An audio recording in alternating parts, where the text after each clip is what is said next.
ओम शांति। ओम शांति। प्यारे बाबा ने हम बच्चों को ये ईश्वरीय जन्म दिया, तो इसलिए हम ईश्वरीय औलाद कहलाते हैं। और इससे पहले जब बाबा की पहचान नहीं थी तो कौन सी औलाद है या सारी दुनिया कौन सी औलाद है? बाबा कहते हैं आसुरी औलाद है। ऐसे ही ना। और फिर जो है हम ईश्वरीय औलाद, ईश्वरीय धारणाओं पर चलकर क्या बनेंगे?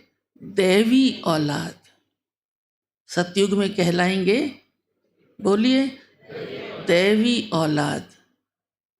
ये इतना बड़ा ट्रांसफॉर्मेशन सिर्फ और सिर्फ अभी ही होता है।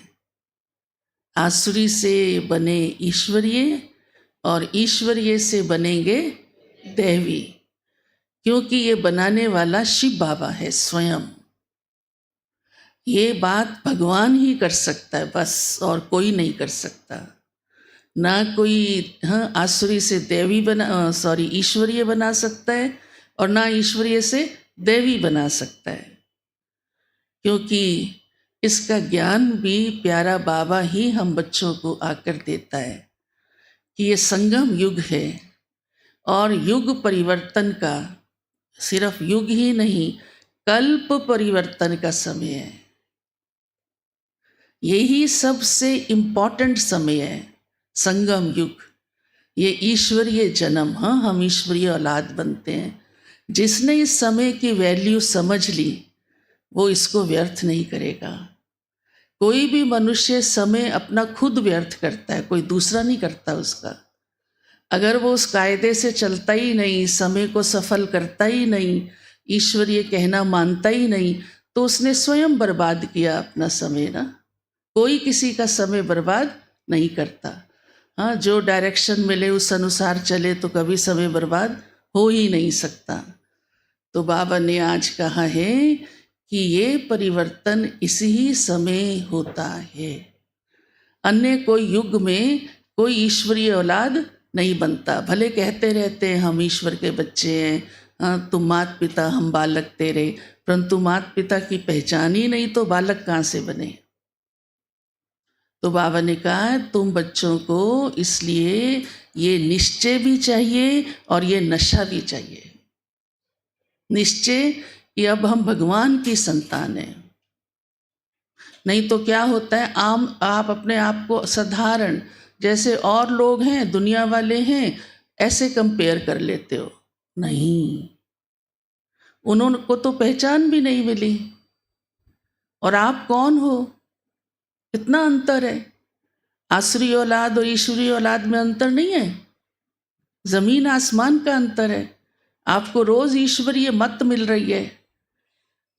तो ये निश्चय चाहिए, सदा है निश्चय, लेकिन स्मृति में भी रहना चाहिए, और ये नशा भी चाहिए। फिर बाबा ने ईश्वरीय औलाद के लक्षण सुनाए हैं, तो आप समझ ही सकते हो कि जब ईश्वरीय औलाद बन गए तो हमारा जीवन, चरित्र, कर्म कैसा होना चाहिए। उसमें विशेष बाबा ने कहा है कि आपके अंदर आसुरी कोई लक्षण नहीं हो। समझते हो ना आसुरी लक्षण? देख ही रहे हो ना दुनिया को। पहले जीवन भी ऐसा ही था ना, ज्ञान भी नहीं था, जो मर्जी कर्म कर दिया बिना सोचे विचारे। अब बाबा कहते हैं आपके अंदर ईश्वरीय गुण चाहिए। जो शिव बाबा के गुण हैं वो हमारे अंदर चाहिए। तो आप वो कंपेयर करो कि शिव बाबा आप तो शांति के सागर हैं, तो मैं शांत रहती हूँ।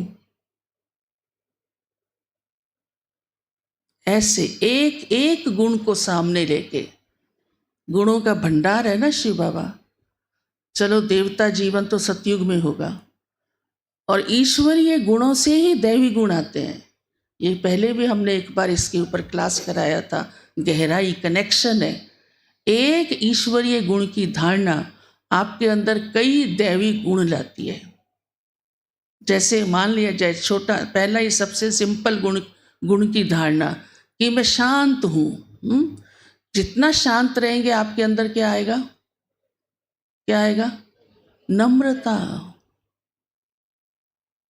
जिद नहीं आएगी, आज्ञाकारिता, कनेक्शन है इन बातों का। ये ढेर दैवी गुण आएंगे। निरंकारिता, सहनशीलता, एक शांति का गुण पक्का करने से कि मुझे ना अशांत होना है, बिल्कुल भी नहीं, ना मनसा से, ना वाचा से, ना कर्मणा से। तो आज प्यारे बाबा ने ये बात भी हम बच्चों को समझाई है कि इस समय तुम ईश्वरीय गुण अपने अंदर धारण करो। और एक खास गुण जो आज बाबा ने कहा है कि अंतर्मुखी रहो। वैसे भी कहावत है, अंतर्मुखी सदा सुखी, बोलत बोलत भरत विकार। अंतर्मुखी का मतलब ये नहीं है कि मुख ही सिर्फ बंद हो, मुख तो बंद हो लेकिन मनसा भी शांत हो, नैन भी इधर उधर की बातों में ना जाए। गहराई है इसकी भी। फिर बाबा कहते हैं लून पानी नहीं होना। लून पानी समझते हो ना? हाँ, खीर खंड रहना है। हाँ, नमक जैसा नहीं बनना है, खारा नहीं बनना है, खीर खंड रहना है। तो बाबा आज कर्मेंद्रियों के वश की बात भी बाबा ने कही है। इतना बाबा को याद करो कि आपकी कर्म इंद्रियां अपने कंट्रोल में रहें। बुद्धि तभी ठीक काम करती है तो कर्मेंद्रियां कंट्रोल में रहती है। बुद्धि ठीक काम नहीं करती तो कर्मेंद्रियां जो नहीं बोलना चाहिए, जो नहीं करना चाहिए, हाँ, वो सब उल्टा कर लेती है। तो प्यारे बाबा की आज ये बात विशेष है कि हम ईश्वरीय औलादें, ये सदा ध्यान पर रहे।